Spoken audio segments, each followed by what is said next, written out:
नहीं, मैंने तो बुलाया नहीं। कैसे पीछे फोन आया दोबारा से कि मैं कॉन्सर्ट में आई हूँ, तो मैंने कहा जरा एक्साइटमेंट बढ़ गई कि मैंने आपकी लाखों फैंस के बाद भी एक आवाज के पीछे आप देखिए कभी कभी आप रह जाते हैं। जी। अच्छा मरियम का फोन आया और हम फोन आया कि मैं यहीं पे हूँ। मैंने कहा अच्छा सही। मैंने मरियम खान को कहा कि तुम तो गाना अच्छा आता है ना, तुम तो गा सकती हो ना। मैंने कहा भाई तुम्हें चांस देता हूँ गाने का, किधर हो भाई? सही है। अब वो शो चल रहा है, नूरी आरो पता नहीं कौन कौन से बैंड थे, उसके अंदर battle of the band type का कुछ शो चल रहा था, मैं होस्ट कर रहा था।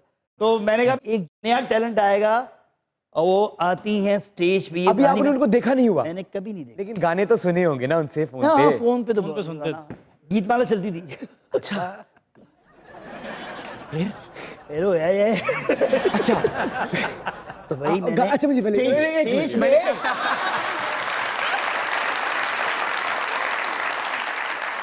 अच्छा